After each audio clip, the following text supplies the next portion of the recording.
Creativity requires immense vulnerability, deep listening to the currents of the invisible, and a radical loyalty to oneself. Welcome to Personal Development Mastery Podcast, episode 366. I'm your host, Agi Keramidas, and my mission is to empower you with the simple, consistent actions you need to master yourself and create a life of purpose and fulfillment. Each Monday, I invite myself into the minds of remarkable people and I distill their wisdom to equip you with actionable insights. In today's episode, if you want to connect with your innate creativity, if you want to enhance your imagination and learn how embracing your vulnerability is an integral part of the creative process, then the following conversation with my guest Patrick Williams is for you. Let's dive right in. Today I am delighted to speak with Patrick Williams. Patrick, you are a luminary in creativity, innovation, and the arts with over 4 decades of experience as an artist. You are also a TEDx speaker, and your expertise extends to awakening business innovation, fostering creativity in entrepreneurs, and exploring the intersection of spirituality and consciousness in the creative process. You are passionate about teaching the, as you say, accessible and trainable skills of creativity and innovation. Patrick, welcome to Personal Development Mastery. I'm happy to be here, Agi. So am I, and very excited for this conversation, exploring with you creativity, imagination, and the spiritual element of it as well, which I'm very intrigued to hear your thoughts. I would like to start this conversation with a specific part of your story, which actually you talk about it in your TEDx talk.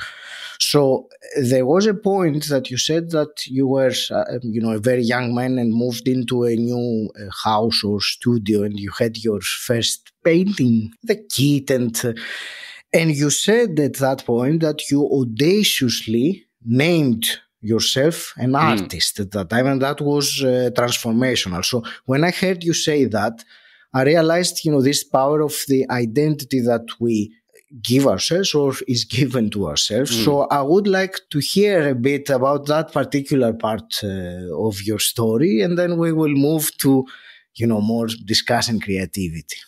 Sure, I'd be happy to. The transition was when I was 10, and at that point we had a very small house, and it's the only house that I lived in growing up. And my 2 sisters had a bedroom, and my mom and dad had a bedroom, and there was no bedroom for me. So I slept in the living room on the couch. And for the last few years, until I was about 13, I had a fold-out bed that was a couch that could be folded out at night and put back in the morning. So the transformation started when I was 10, and then I worked on basically teaching myself how to draw. And the bigger transformation happened, the audacious part was more happening when I got my bedroom, and then I had a place to put up an easel, and then I started painting. And I had been making large drawings for quite a few years before that. And really, I knew when I was starting to teach myself how to paint, I knew I was an artist for sure. But I had started calling myself an artist before that. And some of that was the way I was thinking, and possibly telling myself that I was, rather than telling too many people that I was. Lots of people were calling me an artist because I could draw well. And if there was anything in the classroom that needed to be drawn, I was the go-to kid in the class. So it built from there. But once I started painting, I really knew that there was something going on that was bigger than I realized. Thank you. It was, you were saying it's not only what you say to others, but also that reflects on how we talk about ourselves and how we refer to ourselves. So it's, I appreciate that, because I have also been in a similar, way of trying to, by calling myself an identity, to step into the role of that. And that's why I'm bringing it up, because I think it is something that we can all use. But I liked very much the audaciously, that word that you used. Truly. Let's discuss creativity, which is something that I understand you teach, that it's something for everyone and not for the selected few. I'm using my own words here. Patrick, let's start by asking you, how do you define creativity? Yeah, that's a... It's, we're talking about it, but it's one of those words that some people might not explicitly understand the concept. It's very true. And I'm using the TEDx as a reference. The part of the talk that I completely forgot at the end of the talk, there's a whole bunch of things that happened during that day that was very challenging and stressful. Mm-hmm. And the part of the talk that I forgot right at the end was the definition of creativity that my wife came up with. Mm-hmm. And as the story goes, I was starting on my manuscript, and I thought, this is a manuscript about creativity, so I need to come up with a definition of creativity.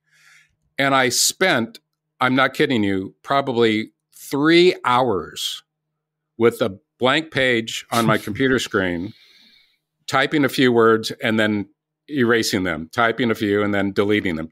And this went on and on and on.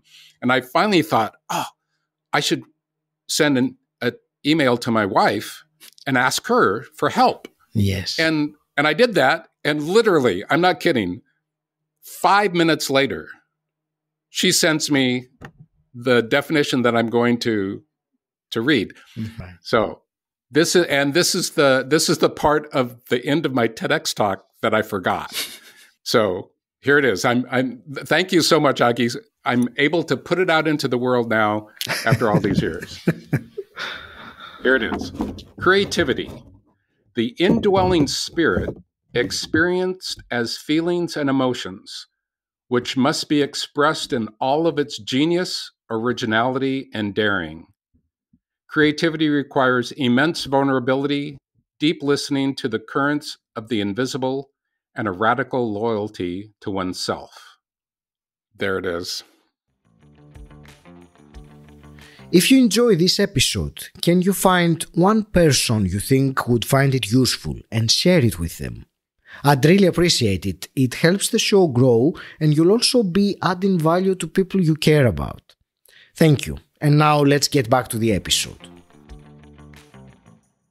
It has to do with accessing higher levels of awareness, mm-hmm. and trusting and pushing yourself to go as deeply as possible with your imagination, with your mind, with your intellect as well, and allowing yourself to achieve what is deeply inside of you that's unique. Everybody has a uniqueness to them. Mm-hmm. And when I speak about creativity, I'm not necessarily directly speaking about the arts, but the art is the easiest way for all of us to see, that person did something creative.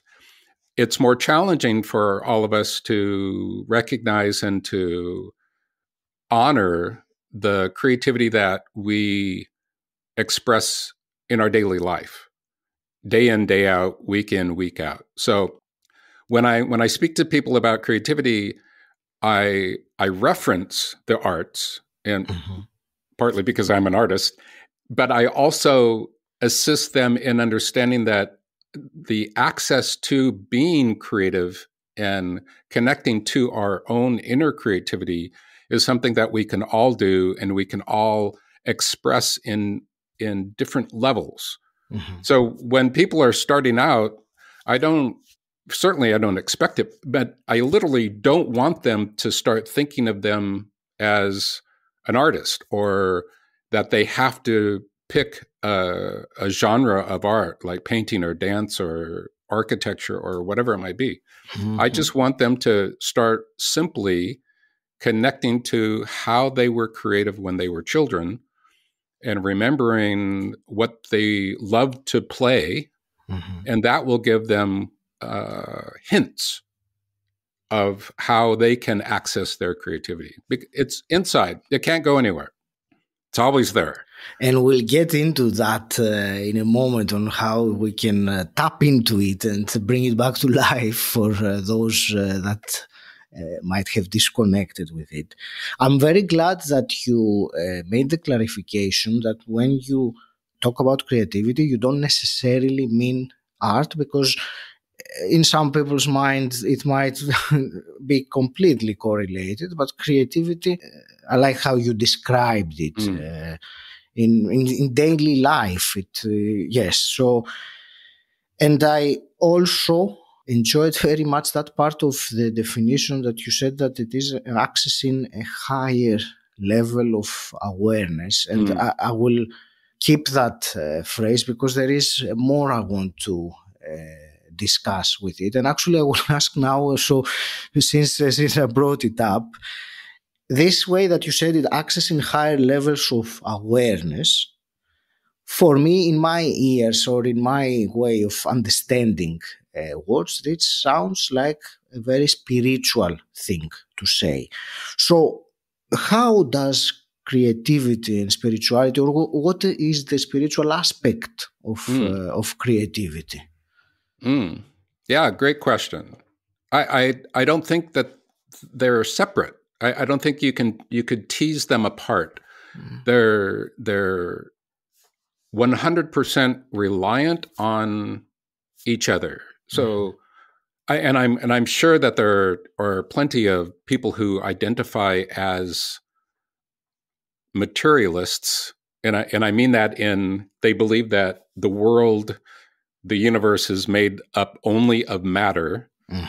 And then there are all of us, others, who think that there's something more to existence. Yes. That there is a whatever we call it. There are so many ways to God, the universe, spirit, divine, all those words, many, many more, 10,000 more. I believe that exists.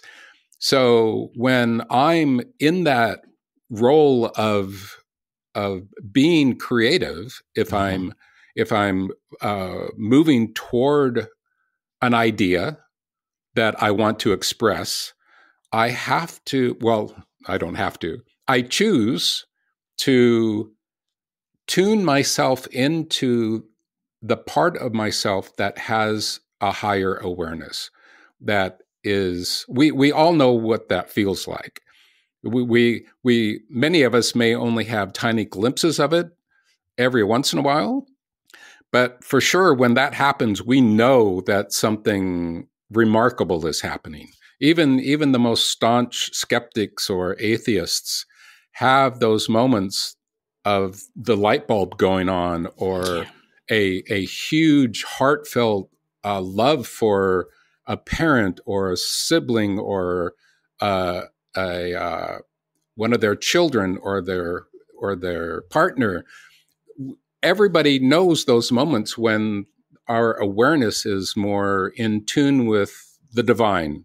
The easiest way, well, my way of saying it right now.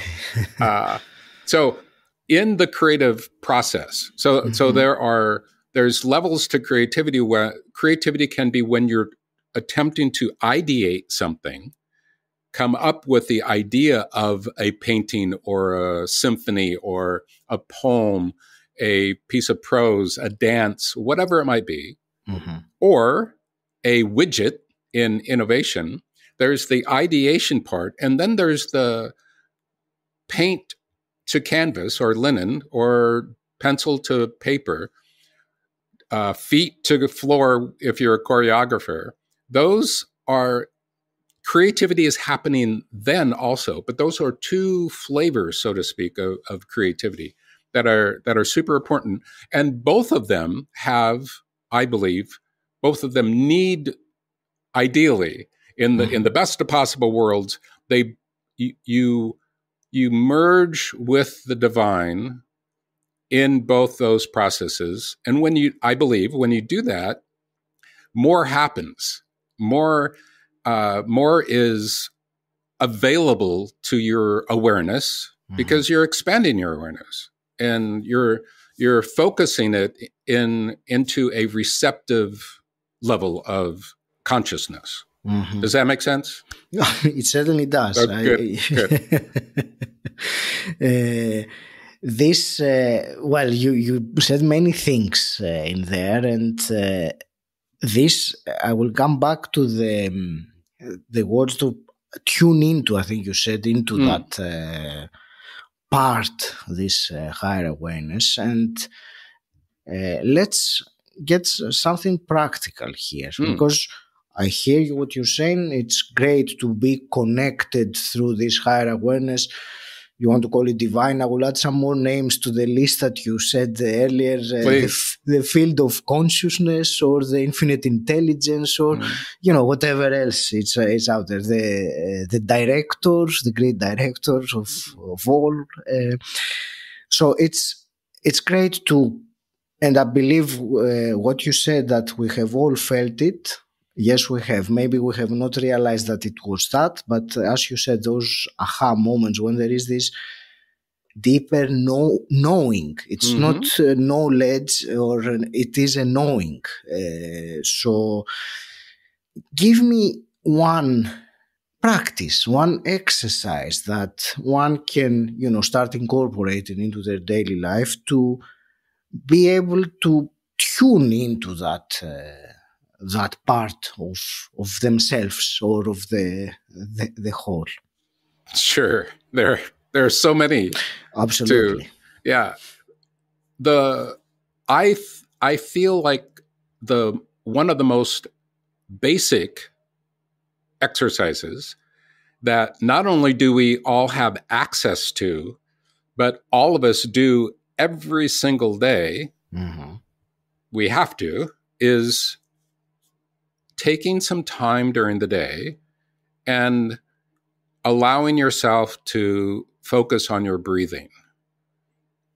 Okay. Simply sit and find a quiet moment. This doesn't have to be a large meditative process. Accessing our creativity is relatively simple in some ways, that it takes a quality of self-awareness, introspection, and your breathing is an absolutely spectacular way to do that. There are probably tens of thousands of tutorials on good breathing on YouTube. So I'll let everybody who's interested in explore those, find the one that really resonates with you. But simply taking 2, 3, 4 times a day to take 10 breaths. And people will think, oh, that's a piece of cake. But when you're sitting and focusing on your breath, you'll find that there are all kinds of distractions and all kinds of little things running through your mind, starting to take you away from was that the fourth breath or the seventh breath? So, or was it the third? So these things are common. And those are good. They're really good things to experience. Partly because when you're in that state of relaxation and focus on your breath, that is the beginning of the practice to connect to your creativity. And if you do it, one of my core things to focus on is helping people take divergent experiences and bring them together. Mm-hmm. So breathing and creativity are two totally divergent, in some ways, ideas and practices, and bringing them together.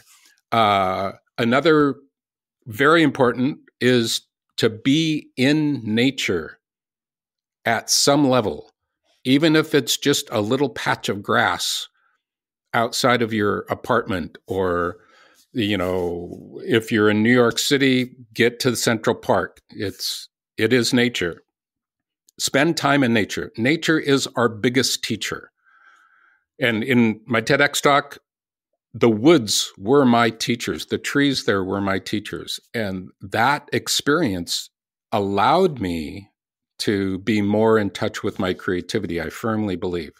So breathing and nature, the first two important steps, I think, is for your creativity awakening.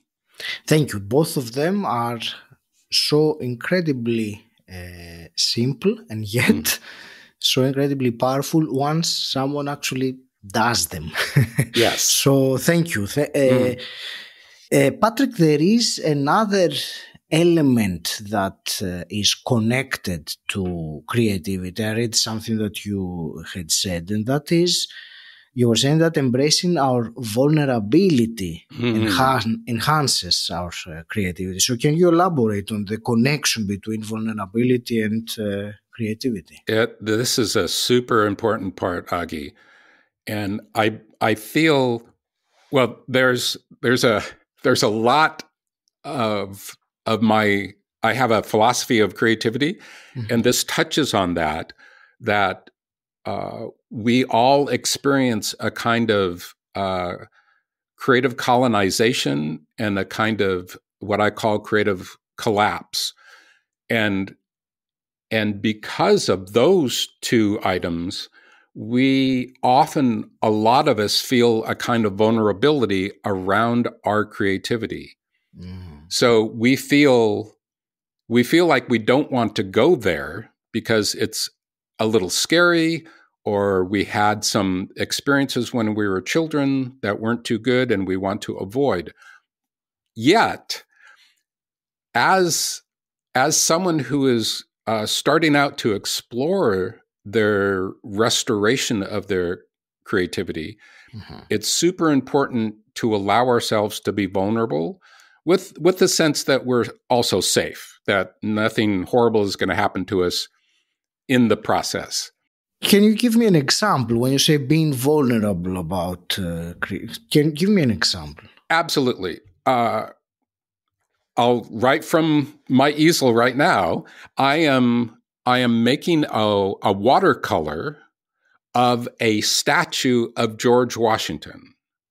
Okay. So there's a vulnerable part. I have to allow for myself to be vulnerable in my process of trying to find George. So I'll unpack that a little. All right. The making a statue of my next door neighbor would be fairly easy because nobody knows in the world what my next door neighbor looks like.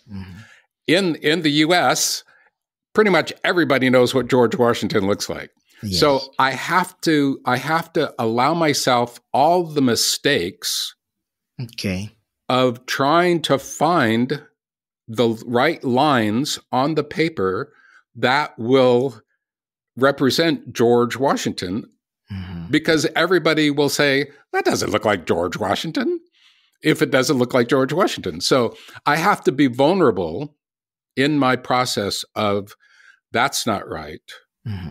Being willing to try it again, try it again, try it again. Sometimes it happens right away, but sometimes it takes quite a few tries. I had a project recently that it's still sort of it's still developing, but I painted the Beatles, and John and George came out just fine, but Ringo and Paul, nope, didn't. They weren't at the standard that I wanted them to be at.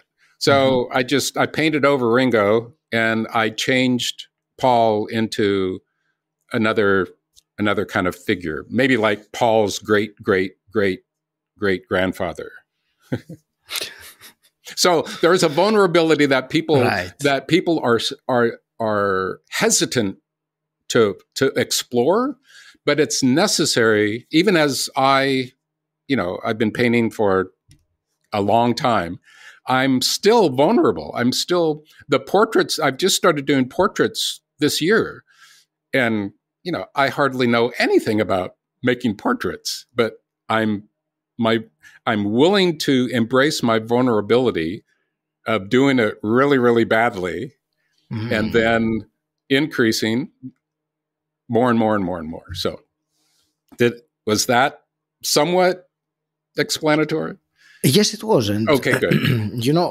It reminded me, or it resonated, and I realized I hadn't thought of it in such a way before. But also with me, I have done many podcasts. However, it's still every single time I have to embrace the fact that this vulnerability, as you said, because I might mess up, I might, completely miss the whole depth of a conversation and stay on the surface, or whatever other factors that I realize now that they are inherent with the creative process. You are creating something, so you can't predict always what will happen, or maybe you can't anyway.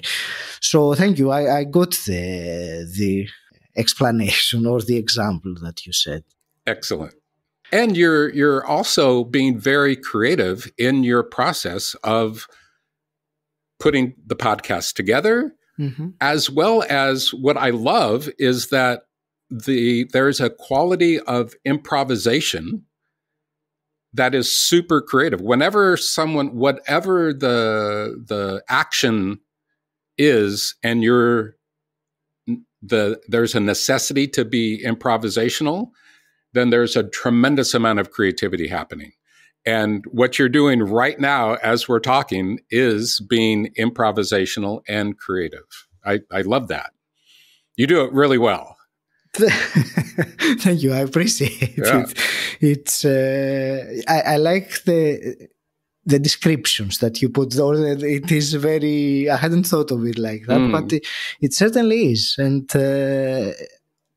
yeah, I will hold that and keep it as a point of self-reflection. Good. But I appreciate it, Patrick. I would like to squeeze one more, practical or exercise that the listener can incorporate. I would like to ask for one that is related to, you mentioned the imagination. So can you share a practice that we can do to enhance our imagination? Sure, absolutely. And this is a practice that I do every single day, and I've done as a capital P practice for I think 6 years plus. But then I was starting my journal with circles before that, so it has been going on for maybe 10 years or maybe 10 plus years. So the practice is very simple. You get a piece of paper. You'll get several pieces of paper and divide the paper in half twice. So you have 4 squares if you're using print paper. And in each of start with one square and draw 2 circles and make marks. And then you will maybe know when you want to go to the next square and repeat, draw 2 circles and make marks. And then repeat and do that several times and spend at least maybe 10 minutes on each square, drawing 2 circles and making marks. Ideally, that's all I tell people. Okay. But the connection to imagination is for you to make as many different kinds of marks as possible. Does that make sense? Not completely. Okay. I get the 2 circles. When you say make marks, what exactly do you mean? Marks can be straight lines. They can be squiggly lines. They can be little circles that. Whatever it is that we want, any marks you mean. Whatever but the 2 circles you have imagine. to be 2 circles. Whatever I imagine, exactly. Yeah. This is the imagination. So in my practice, I'm actually this year, I'm drawing a square and a circle. In 2023, I drew 3 circles every day. In 2022, I just drew 2 circles, I believe. I'm not sure. In 2020, I drew 2 circles and I used colored pencil. That was the first time I used color in the drawing. So, and I do one every single day at the beginning of my journal. This often doesn't work too well, but that gives you a square and a circle.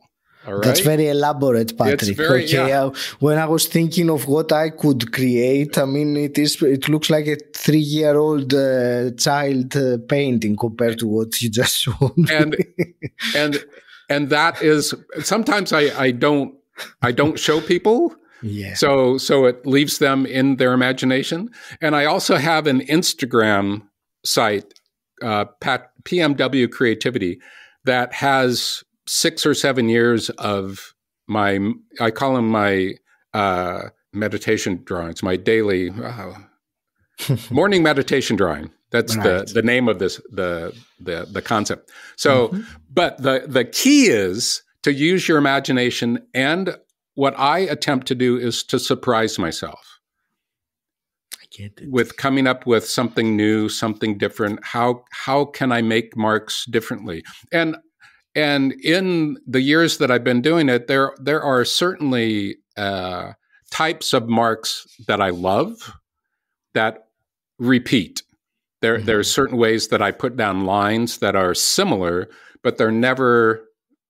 Each one is very different, and the idea is to access that imagination level that will push you. It's like, ooh, I want to try this, and then once you do a couple dozen, you'll start to get the hang of it and start to feel like, oh yeah, I love making these little squiggly marks, and how can I do that differently to make? We want to make something interesting. We want to not. It doesn't necessarily have to be beautiful, and beauty has a wide spectrum of what we consider beautiful. I want people to experience something enjoyable and interesting and challenging. Those are necessary. We need to have those in our framework that keeps us going. For me, after nearly 50 years of making paintings, like I said earlier, I started making portraits this year. And whoa, what a challenge. Incredible challenge. Just like straight up vertical learning curve, but exciting, fun, and pushing me, which is great. And this is an exercise to get people's imagination to expand and to get people used to using their imagination again. You have certainly intrigued me very much with it, so I'm going to try this practice for as you said, a couple of dozen times at least, and at least. I'll get back to you with my what happens. I love that. Patrick, where do you want to direct a listener that wants to find out more about you? Sure. I have two art sites. One is patrickwilliams.com. The other is celebrationflowerpaintings.com. And since I mentioned them, PMW Creativity is one of my Instagram sites. It's a painter's photographic eye, I call it. Thank you. Patrick, before we close, I have two really quick fire questions that I always ask my guests. So in one or two sentences for each. And the first one is, what does personal development mean to you? Striving, pushing ourselves, sometimes gently and sometimes more intensely. That's for myself. That's how I feel like I have developed personally by, and of course, sometimes I'm too gentle and sometimes I'm too pushy. It's the wisdom is knowing when to be gentle and when to push. Indeed, yes, to distinguish between the two, to know the difference. Absolutely. And a quick-fire hypothetical question. Let's say you could go back in time and meet your 18-year-old self. What's one piece of advice you would give him? Oh, wow. Don't go too fast. Slow down. And my 18-year-old was really studying Picasso, and Picasso was the poster child of going too fast. so he was not the best role model for me at the time. So I would tell myself, just slow down. Don't make too many paintings. Don't make too many drawings. Just focus on, in a way, making them better. Patrick, I want to thank you very much for this truly fascinating conversation. I really enjoyed it and believe we got some very valuable elements throughout. So thank you for that. I want to wish you all the very best with your mission and what you're doing. Any last parting words? Just everyone, be creative. And before I close today's episode, an open invitation to you listening right now. I invite you to find me on Facebook or LinkedIn or Instagram and send me a direct message about anything you want. You can tell me who your favorite guest has been so far, or tell me who you would like me to interview next, or anything else you would like to discuss about the podcast and how it can serve you better. So this is an open invitation. Drop me a line and we'll have a chat. Until next time, stand out, don't fit in.